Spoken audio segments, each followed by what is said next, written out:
చెప్తేనే కదా తెలిసేది. అమ్మా మరి మీ మామగారు చెప్పా కానీ మీ మామగారి మాట ఒక్క మాటను వెళ్ళాదంట. మరి నా అన్న కూతురివి, నా చిన్ని కోడలివి, నా మేన కోడలివి, నా ఏడ కోడలు కాబట్టి మరి నా మాట ఉత్తరం ఉంటావు తల్లి.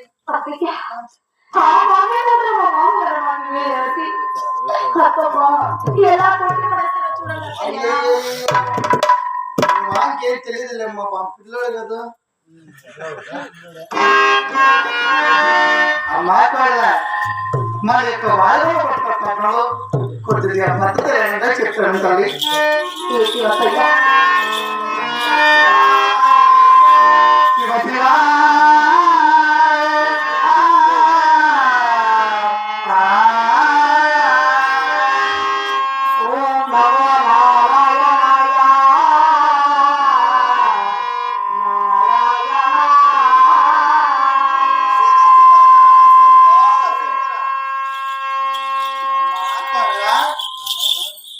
నేను ఏం చెప్తున్నావు నేను పలుకుతున్నావు అమ్మా.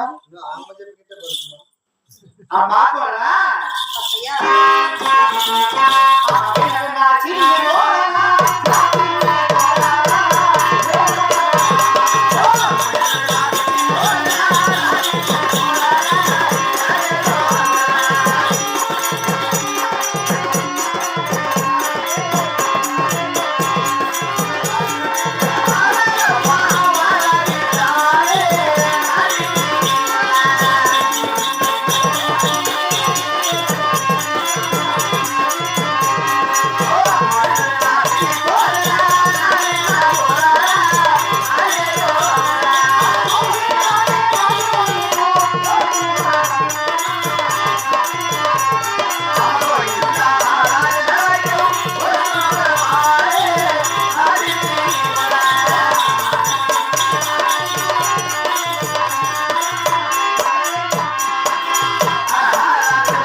చూడమ్మా, గోవింద భక్తుని గొంతులు మర్చి మరి నారాయణ భక్తుని నాలుగు మర్చి శివ శివ శంభో చెప్పినట్టు ఒక్క తిరుపతి లోపలికి వెళ్దాము. అందుకే నువ్వు చెప్పిన దగ్గర అత్తయ్యా అత్తమ్మా నేను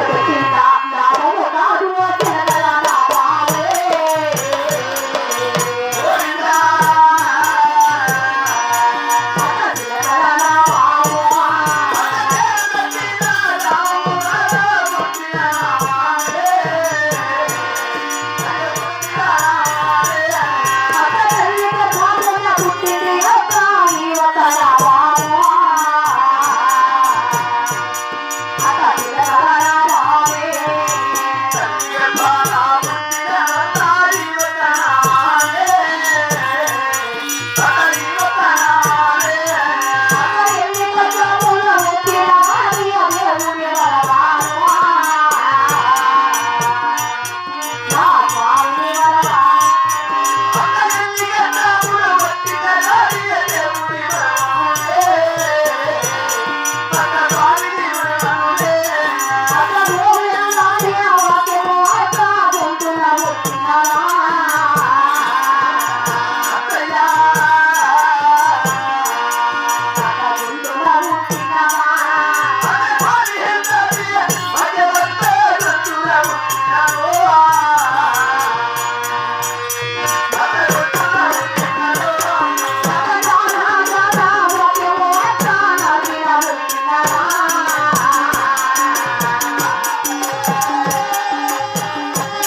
పుట్టిన చిలకరాము తల్లి నేను పెట్టిన రాము కాదు వస్తేగా నా తల్లి గర్భంలో పుట్టిన రాము అత్తమ్మా కోవిడ్ వచ్చే గొంతులు పుట్టింది నా రాయి ఒక్క నాలుగు పుట్టింది అత్తయ్య ఎన్ని కష్టాలు ఎన్ని బాధలైనా పడతాను కానీ నా మెట్టలు నామకి తులపలేను గోవింద నారాయణ వైకుంఠ వాస కదిలేవట్టు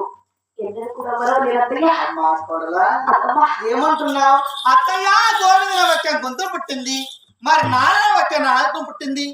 ఈ యొక్క నెప్పుడు నామకరమని నీళ్లతో కడిగిన పోదు అత్తమ్మ అంటున్నావే.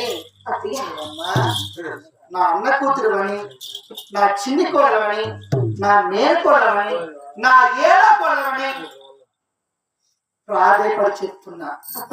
ఒకతూ చెప్పా, రెండుతూ చెప్పా, మూడోతూ చెప్తున్నా. నా మాట విన్నావా? సరే సరే, నా మాట వినకపోతే ఈ యొక్క వారల పట్లని అష్ట కష్టాలు పడతావమ్మా. అత్తయ్య తండ్రి తల్లి కదమ్మా మీ వాటిని ఎవరు మాట్లాడుతుంది అత్తయ్య.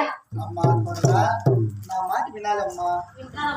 నీ తల్లి గారు అందరూ నీ అంత కాబట్టి మరి నా మాట ఒక్కసారి వింటావు తల్లి, ఒక్కసారి పడుకోమ్మా. వింటానమ్మా. అలాగని